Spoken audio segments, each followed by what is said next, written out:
Comment utiliser l'apostrophe S en anglais? C'est la leçon qu'on va essayer de voir aujourd'hui sur notre chaîne YouTube Enhance Your English. Bonsoir guys, j'espère que vous allez bien. Alors, j'en profite pour souhaiter à tous les musulmans une très bonne fête de Korité. Que le bon Dieu accepte notre jeûne et exauce toutes les prières formulées. Alors, donc dans cette vidéo, on va tenter de voir le génitif en anglais, c'est-à-dire la possession et surtout comment l'utiliser. Je m'appelle Adam Alay et je suis le créateur de cette chaîne YouTube. Alors, abonnez-vous si ce n'est pas encore fait et surtout n'oubliez pas d'activer la cloche de notification pour ne pas rater nos prochaines vidéos. Bien, alors comme vous le voyez sur votre écran, le génitif en anglais permet d'indiquer la possession. D'accord? Alors, pour le construire, c'est très simple. Nous avons besoin de 3 éléments, à savoir le possesseur plus apostrophe S plus la chose possédée. Je répète, pour construire le génitif, nous avons besoin de 3 éléments. Le possesseur, l'apostrophe S et la chose possédée.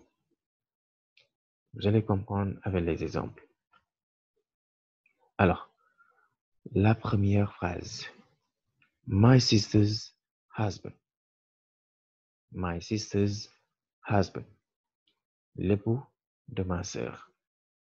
Alors, dans cette phrase, nous avons souligné 2 éléments, à savoir my sister's et husband. Donc là, my sister étant le possesseur et husband qui est ici le possédé. Et nous avons ajouté donc apostrophe S à my sister. Deuxième phrase.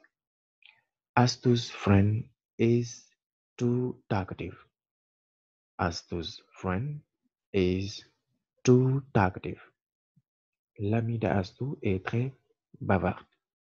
Donc, comme dans la phrase précédente, là également, nous avons deux éléments. Astu's et friend. Donc là, Astu, c'est le possesseur et friend, c'est le possédé. Troisième exemple. Dudu and Abdu's computer.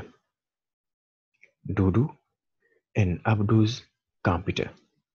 L'ordinateur de Dudu et Abdou. Alors là, nous avons 2 possesseurs plus un possédé. Sauf que lorsqu'on dit l'ordinateur de Doudou et Abdou, ça signifie que l'ordinateur est commun à ces 2 personnes. Donc, lorsque nous avons 2 possesseurs d'une même chose, seul le dernier possesseur prend apostrophe S. Et dans cette phrase, puisque c'est Abdou qui est le dernier possesseur, donc il prend apostrophe S.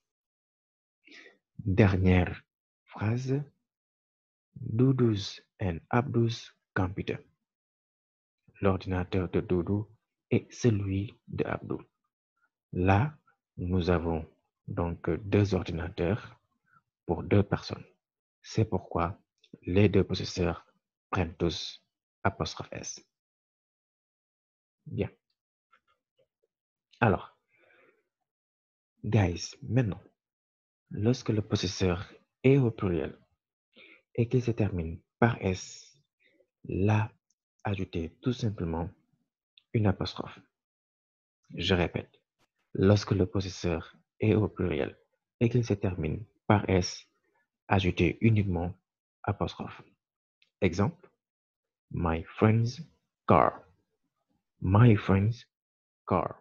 La voiture de mes amis. Et là, comme vous le voyez, friends est déjà au pluriel. Donc, on n'a pas besoin d'ajouter apostrophe S. On ajoute tout simplement apostrophe. Et l'apostrophe se place toujours après le S. Bien. Ne confondez pas ces 2 phrases-là. He's a good behavior. Et she's a little bit sick. Dans ces 2 phrases, Effectivement, nous avons donc apostrophe S, sauf que ce ne sont pas des possessions. D'accord? Là, nous n'avons pas une possession. Nous avons ici des mots contractés. His a good behavior, ça veut dire il a un bon comportement. Et là, l'apostrophe S ici désigne has.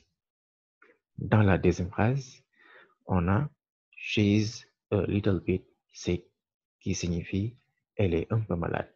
Là, l'apostrophe S désigne is, qui est l'auxiliaire to be. D'accord? Donc, dans ces deux cas de figure, l'apostrophe S désigne respectivement les auxiliaires to have et to be. Alors, une précision. Behavior. Donc, nous pouvons avoir deux écritures différentes. Behavior avec, donc, comme terminaison I-O-U-R. Là, c'est britannique. Alors que behavior avec V-I-O-R comme terminaison, ce sont les Américains qui l'utilisent. Passons maintenant à l'exercice, guys. Donc là, essayons de traduire les phrases suivantes en anglais en utilisant le génitif. Première phrase. La maison de Kevin. Comment on va traduire ça en anglais? Oui, donc on dira Kevin's house. Kevin's house. Donc là, Kevin, c'est le possesseur. Ensuite, house, c'est le possédé. Et on ajoute donc apostrophe S à Kevin. Deuxième phrase. Les chaussures des enfants sont très grandes. Donc, on dira kids or children's shoes are too big. Donc là, nous avons deux possibilités pour enfants. Soit on dit kids avec apostrophe uniquement, ou bien children avec apostrophe S. D'accord? Donc, toutes les deux possibilités sont valables. Donc là, kids, c'est déjà au pluriel. On n'a pas besoin donc d'ajouter une autre apostrophe S. On ajoute uniquement apostrophe. D'accord? Ou bien on utilise children. Et là, on sera obligé d'ajouter apostrophe S. Kids or children's shoes are too big. Les chaussures des enfants sont très grandes. Dernière phrase maintenant. La réunion d'hier était tendue. La réunion d'hier était tendue. Comment on va dire ça? Oui, donc on dira Yesterday's meeting was tense. Yesterday's meeting was tense. Donc là, on va ajouter apostrophe S à yesterday. Yesterday's meeting was tense. La réunion d'hier était tendue. Voilà, guys, donc ce que je vous avais proposé aujourd'hui sur notre chaîne YouTube Enhance Your English. J'espère que vous avez bien noté. Je vous donne rendez-vous très prochainement sur notre chaîne YouTube. D'ici là, portez-vous bien et surtout, take care. Bye bye.